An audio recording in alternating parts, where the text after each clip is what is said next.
Top 20 differences between Roman Catholic and Eastern Catholic churches. A journey through the unity and diversity of the Universal Church. Clapperboard introduction. Welcome to a powerful journey through faith, tradition, and culture. Today, we explore one of the most intriguing topics in Christianity, the differences between the Roman Catholic Church and the Eastern Catholic churches. Though united under the same Holy Father, the Pope, these churches are incredibly diverse in how they live out the same Catholic faith. So, what makes them different?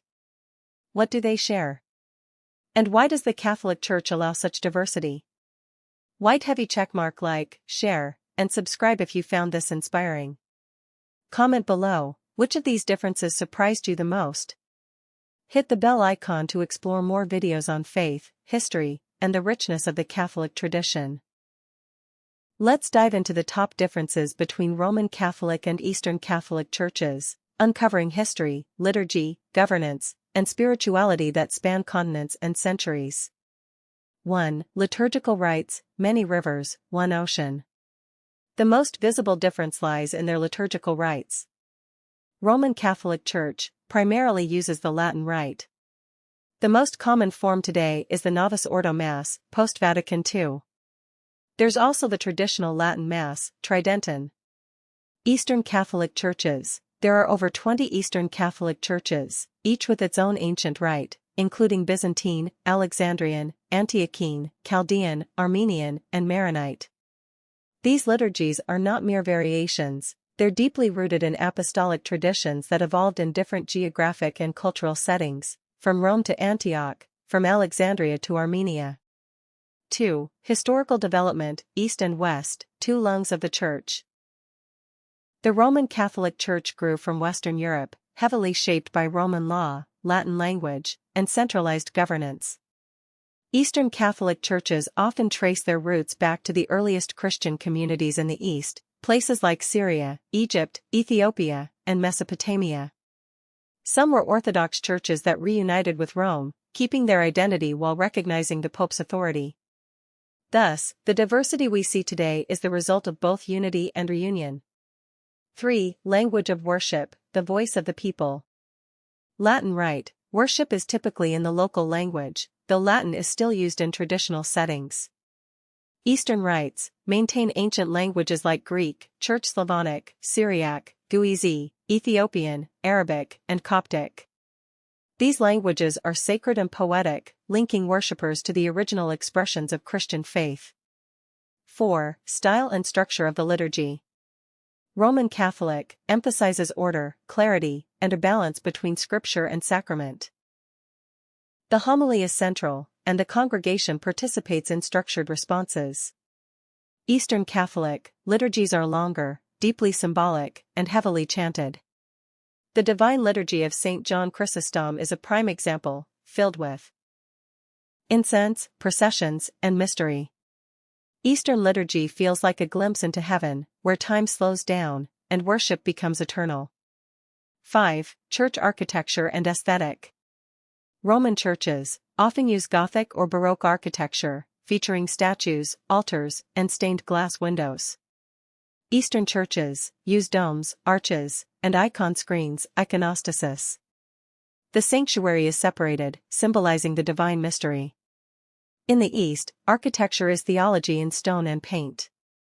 6. Use of icons versus statues. Roman Catholics use statues of saints and biblical figures. Eastern Catholics use icons, flat images painted in specific styles, meant for veneration, not artistic display. Icons are windows into the spiritual realm and are kissed, carried, and honored in liturgical life. 7. Role of the Pope. Both acknowledge the Pope as the successor of Peter and leader of the Universal Church. However, Eastern Catholics often have patriarchs, metropolitans, and synods that govern locally. Their communion with the Pope is one of unity, not uniformity. This decentralized model reflects ancient church governance, restored and respected in the Eastern tradition. 8. Clerical celibacy and married priests. Roman Catholicism, Latin Rite priests are required to be celibate. Eastern Catholicism, married men can be ordained as priests, though bishops must be celibate or from monastic backgrounds.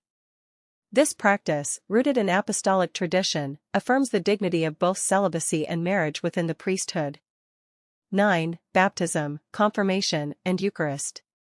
Roman Catholics receive these sacraments at different life stages. Eastern Catholics administer all three together in infancy. A baby is baptized, confirmed, chrismated, and receives communion, ushering them into the full sacramental life immediately. This reveals a profound trust in God's grace from the very beginning of life. 10. Theological approach, West is legal, East is mystical. Western, Roman, theology. Often scholastic, rational, systematic, think St. Thomas Aquinas. Eastern theology, more mystical, poetic, apophatic, God is beyond comprehension. Salvation is seen as theosis, becoming partakers of the divine nature. Both traditions enrich the Church, one through clarity, the other through contemplation. 11. Music and chant. Roman churches use organs, choirs, and hymns with structured melodies. Eastern churches rely exclusively on chanting, often a cappella. The human voice alone rises to God. These chants are ancient prayers, sung with devotion rather than performed for applause. 12. Liturgical calendar and feasts. Roman calendar includes feast days like the Immaculate Conception or All Saints. Eastern calendars include unique feasts like the Dormition of Mary and may observe different Easter dates due to use of the Julian calendar.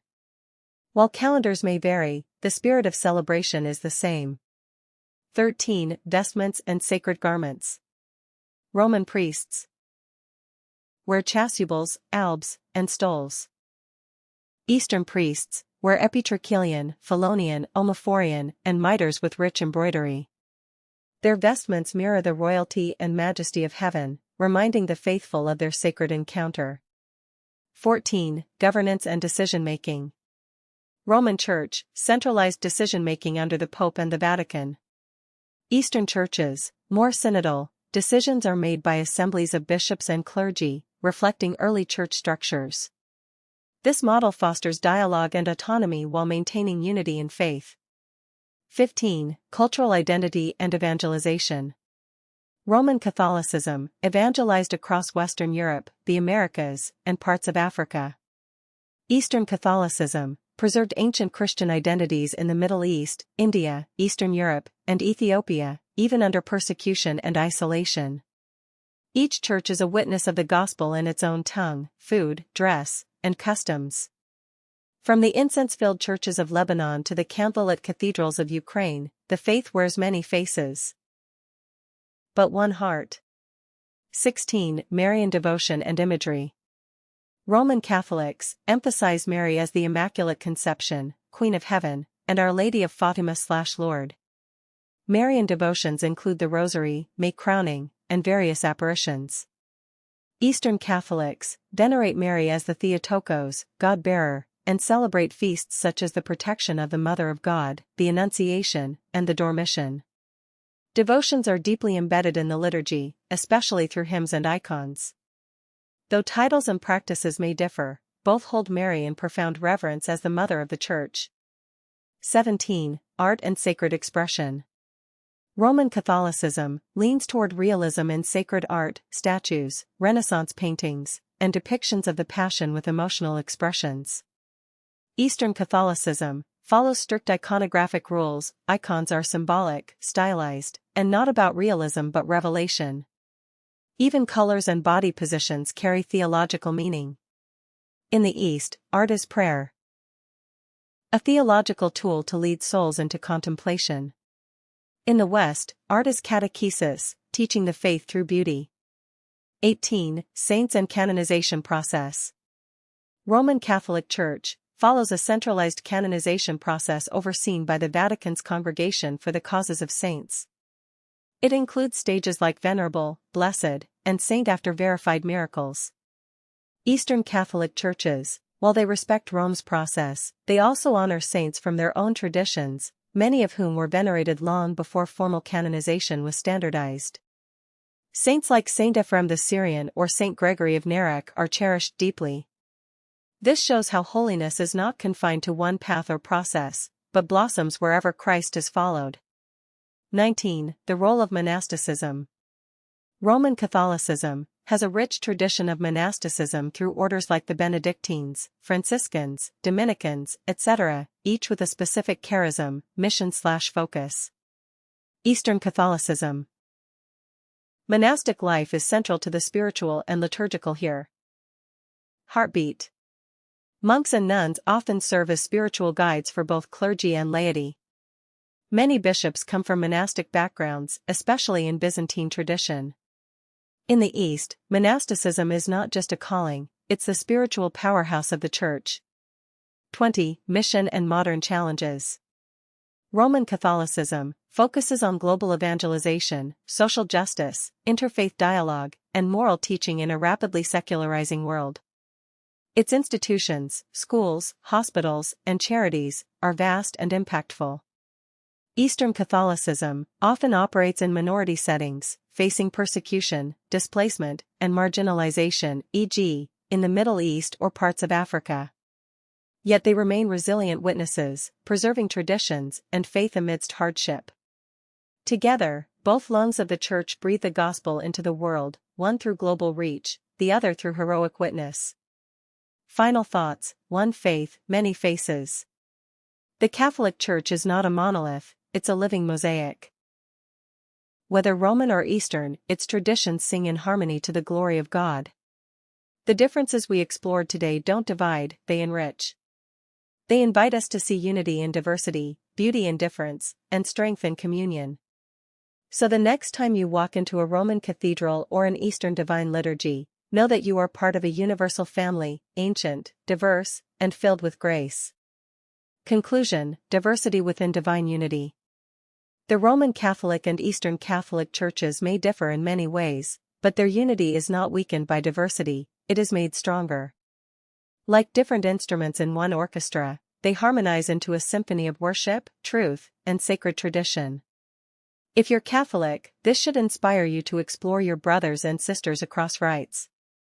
If you're not, let this be a glimpse into a church that is truly global, deeply ancient, and beautifully alive.